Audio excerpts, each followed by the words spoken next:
Vivimos en un mundo donde la violencia se ha convertido en un problema cotidiano, especialmente en el entorno social, desde situaciones de acoso en la calle hasta conflictos que escalan a la violencia física. Estos actos afectan la convivencia, la seguridad y el bienestar de las personas.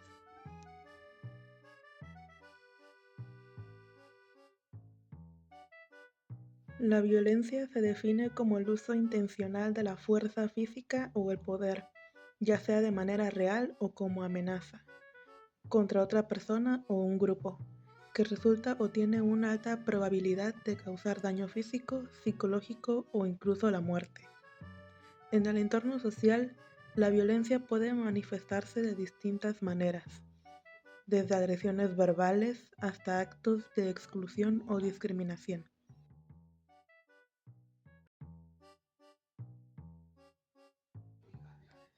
Características de la violencia en el entorno social.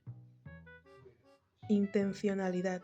La violencia no es un acto accidental, sino una acción deliberada con el fin de dañar o someter. Impacto emocional y físico. No solo genera daño físico, sino también psicológico, afectando la autoestima y la confianza de las víctimas. Repetición. Muchas veces la violencia se da de manera constante, lo que la convierte en un problema estructural. Deterioro de las relaciones.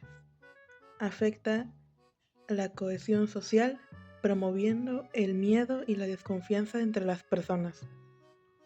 La violencia en la sociedad se puede observar en múltiples contextos, desde conflictos familiares hasta problemas en el ámbito laboral o en el espacio público.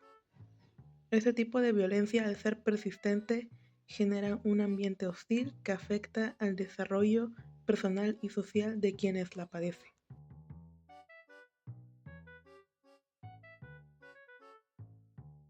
La violencia en el entorno social se puede clasificar en distintos tipos, según su naturaleza y el impacto que genera. A continuación se presentan las siguientes categorías. Violencia física.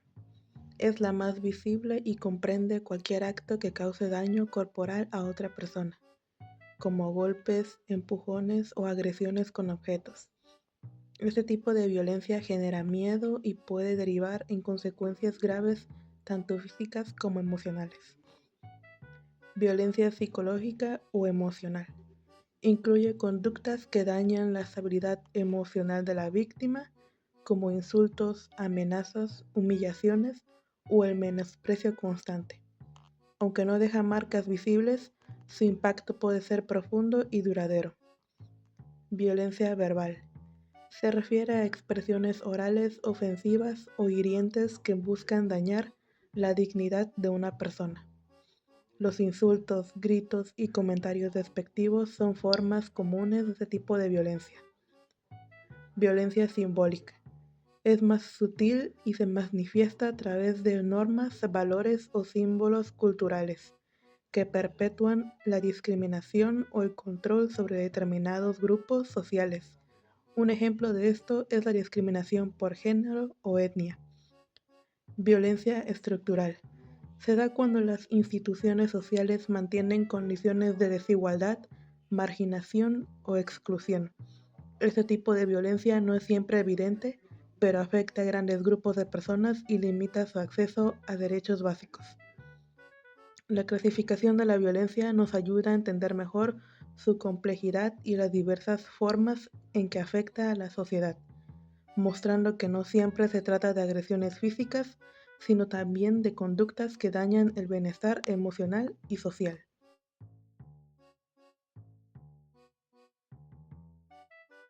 Un ejemplo personal que refleja la violencia en el entorno social ocurrió cuando estaba de regreso de la escuela a mi casa.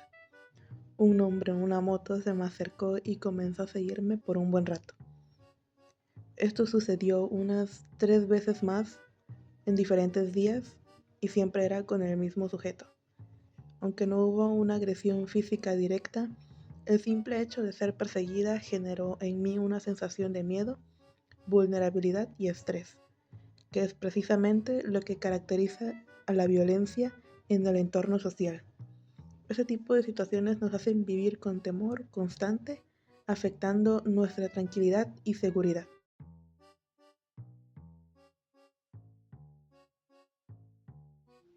Para afrontar estos desafíos, es fundamental adoptar medidas de prevención tanto en el entorno digital como en el real. Personalmente, creo que la mejor manera de prevenir la violencia es fomentar el respeto, la empatía y la comunicación en todos los ámbitos de nuestra vida. En el entorno escolar, es importante promover campañas de sensibilización y espacios de diálogo. En el hogar, el diálogo abierto y la educación sobre el uso responsable de la tecnología son clave. Y en la sociedad, denunciar cualquier acto de violencia y apoyar a quienes lo sufren puede marcar la diferencia.